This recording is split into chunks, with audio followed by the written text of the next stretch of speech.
Did you know that an assistant manager at a gas station can easily out-earn a licensed doctor of physical therapy? This isn't a joke, it's a breakdown of broken healthcare economics. To manage a mega station like Buc-ee's, you need strong leadership, operational grit, and consistency. In return, you can make a highly competitive salary with zero student debt. But to treat patients as a physical therapist, you are legally forced to spend 3 years in graduate school to earn a doctorate degree, frequently accumulating massive six-figure financial burdens. And what's the reward for that investment? Stagnant salaries, declining insurance reimbursements, zero clear path for forward career advancement, and absolutely burnout from being brutally overworked. If you want to understand exactly how insurance models and corporate healthcare completely ruin the economics of a doctoral degree, numbers, and figure out what in the world is going on, we're going to talk about the broken math of becoming a physical therapist, how insurance reimbursement creates a system where a Buc-ee's assistant manager with zero debt may quietly outpace a doctorate in physical therapy for the first decade of their career. Let's dive into this. So I made this for you guys so you can understand the math behind all of this. So what it costs to earn the right to work. So before a PT sees a single patient, they must complete roughly 7 years of high education. A Buc-ee's assistant manager can be promoted from within with under 2 years with no debt. So let's talk about the math of this. So for a bachelor's degree like mine, I got in biology. So 4 years, 4-year undergraduate degree requires a doctorate, required to enter into a doctorate program. So I graduated a long time ago, so this is current. So we got the average public in-state tuition, $11,000, $38,000. Basically, what it comes down to is for a public versus private, you're looking between $100 to $200K. This is all over the U.S. I know prices vary, but this is what it is right now, as much as I can figure out. And then we go from there, you get your bachelor's degree, and then you get a doctorate in physical therapy. It's 3-year professional doctorate. Once again, we have averages versus state, in-state, out-of-state, private, public. We got the average of this. Average is around 115K, all included. So we got room and board, licensure, all these other things associated with this. And so here's what we came up with. So we've got $174,000 average total student debt from a doctorate of physical therapy. Buc-ee's assistant manager, $0. PT, 7 years before you can actually start making money. For a Buc-ee's assistant manager, we're looking at less than 2 years. All right, so now that you have these loans, you got to pay them off. So we looked at the federal repayment plan, around 10 years, 7% or so interest on $174,000 in debt. So we break that down.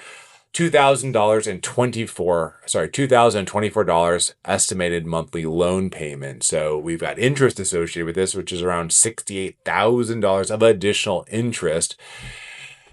$242,880 total repaid over the course of 10 years. Buc-ee's manager, $0. So look at this. So before the physical therapist pays rent, groceries, gas, or car payment, they owe $2,024 per month to a lender. The Buc-ee's manager owes nothing. And so these are the things we don't think about when we talk about higher education, is the cost of getting that degree, both in terms of the financial cost as well as the time investment. So let's talk about the first 5 years of income. So obviously this varies state to state, where you're at, the setting that you're in. So new grad PT salaries have not kept pace with tuition and inflation. It's very easy numbers to figure out. Meanwhile, Buc-ee's and similar travel places, convenience stores, they significantly increase wages. Why? Because they can increase how much they charge for their product, as well as give incentives if you do a better job. And so here's some comparisons between the new grad PT and a Buc-ee's assistant manager to manager and then senior manager. Pretty interesting, right? Buc-ee's senior manager, $80,000 to $95,000 a year, where a 5-year PT upwards of $78,000 per year. But it's not just gross income, it is disposable income is what actually pays the bill. So let's do some math on all of this.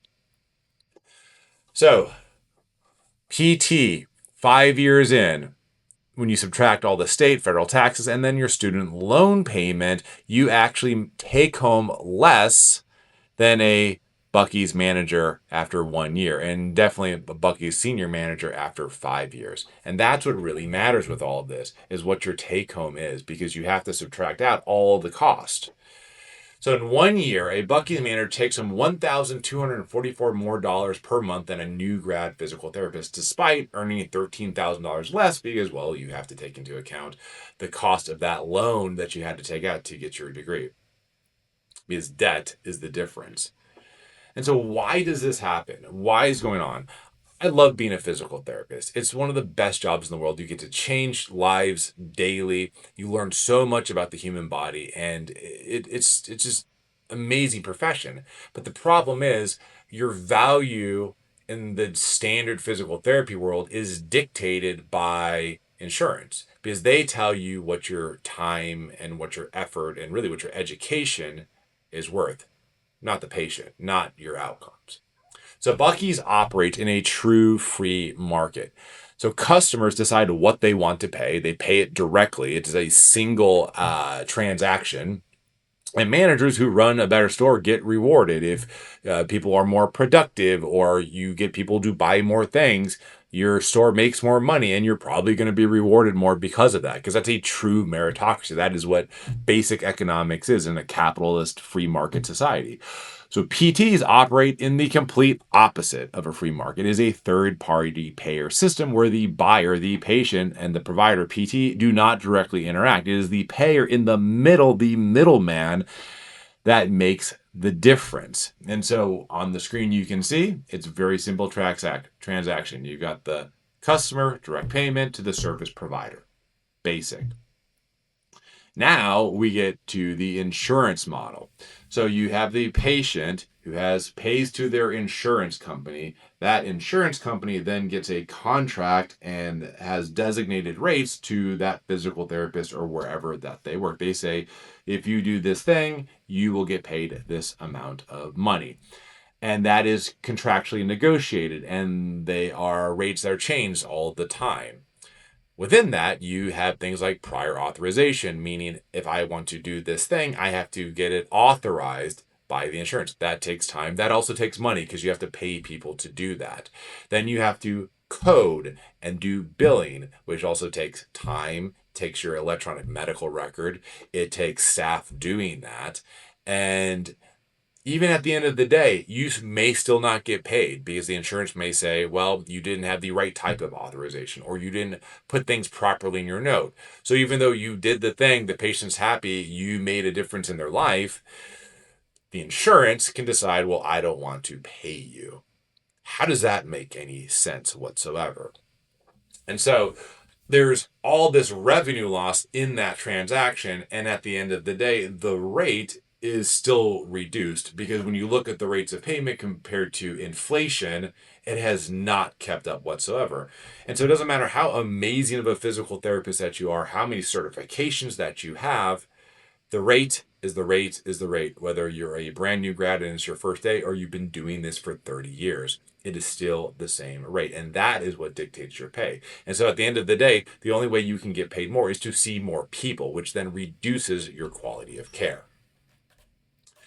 So think of like a massage therapist, where they are giving a physical modality to someone, but there's no insurance in between there. If you are the best massage therapist, and people say you're valued at $100, $200, $300, $500 an hour, they're going to pay that for you.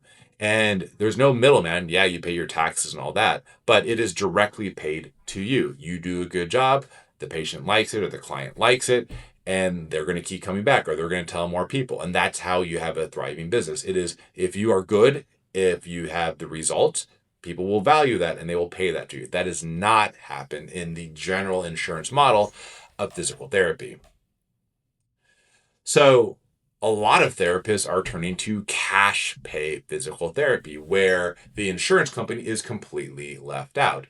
And if you want to work with me, if you want lymphatic therapy or some sort of training, and I say, I value my time at X amount of dollars, $200 an hour, whatever it is. and I show you that I can get outcomes, or maybe you have a friend that I've treated and they had great outcomes, and you see that as value. And therefore, you will pay for that because you're getting something that you have valued at that amount. And that's the difference between cost and value. The cost in an insurance model is dictated by this company that at the end of the day, their job is to save as much money on the transaction. And that's something that I glossed over, but is vitally important. See, the thing you need to understand about insurance is they love taking as much money from you as possible in terms of your premiums and deductibles. And their job is to diminish how much money actually goes out because they are a for-profit company. So the more money they can bring in and the less money they can give out, that margin is their profit. And if they're a publicly held company, well, guess what? There's their shareholders that win in the end. And so who loses? Well, the patient and the medical providers who loses at the end. And so let's look at this. A decade of net worth, a snapshot. So assume both individuals that we're talking about here are financially responsible, saving the same share of disposable income, making no extravagant decisions, not going on crazy trips, buying crazy cars, crazy houses, whatever. Where does each person stand? So we've got that $243,000 negative already. Buc-ee's manager, nothing. PT, 7 years lost of not earning because you're not going to work during school. Buc-ee's manager, 10 years of working. So the PT may gross more over 15 years, but the Buc-ee's manager with a decade of unencumbered saving and zero debt may have a higher net worth than most of their working life. How does that make sense? Because this is not a knock on physical therapy. I love physical therapy. I want there to be amazing physical therapists because we change lives in so many capacities. It is the financial structure of how medicine works. And so this is not about Buc-ee's. I love Buc-ee's. I'm from Texas. Stop there as much as we can. It is a broken system. And I want therapists to understand this. I want patients to understand this because if you are a patient and you are upset with the service that you're getting, it is probably not the therapist that's dictating that. It is the system that they are in. For their company to be profitable, they have to see more people. And if you're going to see more people, your quality is going to go down. It is the law of diminishing returns. The more individuals I have to see, the less quality I'm able to give. And you may have a condition like lymphedema that requires a physical therapist to spend 30 minutes, 45 minutes, an hour with you doing lymphatic drainage, doing bandaging, doing what is necessary to improve the situation. And doing this maybe multiple days in a row, Monday through Friday. But the problem is, it's not the therapist that doesn't want to do that. It is the system that doesn't allow for it because for their company to be profitable, they can't do that thing. And so patients keep that in mind. And therapists, you need to keep this in mind as well, that something has to change. And it's going to take all of us, not just therapists, but this happens in all of medicine, where the insurance model slowly erodes and eats away at the quality of the care. Because at the end of the day, it's not about quality of care. It's about them making as much money on the transaction as possible, which is why you see so many primary care going to a direct primary care where it is a direct transaction. People generally have insurance for emergencies and hospitalizations, things like that. A lot of physical therapists as well.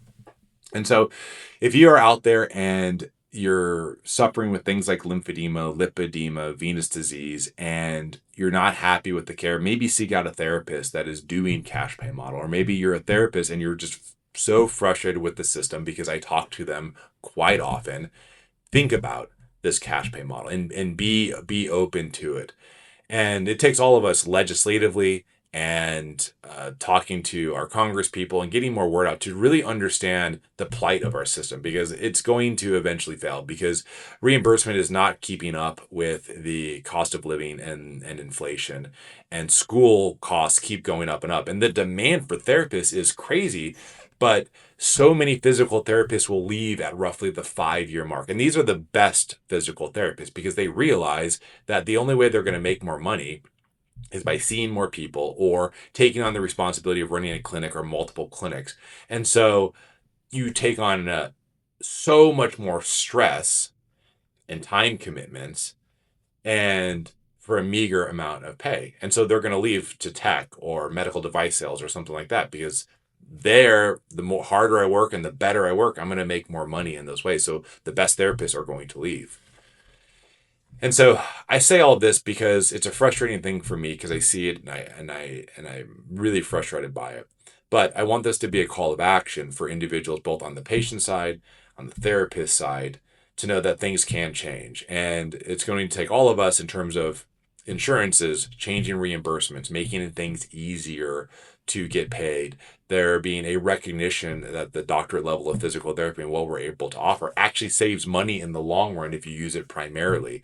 There's great research on lymphedema therapy and the reduction of cellulitis. I mean, how much does a hospitalization for cellulitis cost? $50,000, $100,000. But how much does therapy cost to actually do it well and to get a person with lymphedema well managed? It's so much less, and everyone wins in that scenario. And so, if you have any other ideas, if you've got any other thoughts, I'd love to hear about it, whether you're coming from the patient perspective, whether you're coming from the therapist perspective, and use this understanding when you drive by a gas station, you see a Buc-ee's, and you think about what's going on there. Why can't medicine be more like that? So, if you want to learn more, if you want to interact more, please like and subscribe. I really have a mission in terms of spreading both just generalized knowledge about therapy and lymphatic and vascular management and all those things, but also just the state of therapy and what we all can do to change it. So check out the rest of my videos. Check out my website, lymphedemapt.com. Until next time, stay awesome. Go change a life for the better.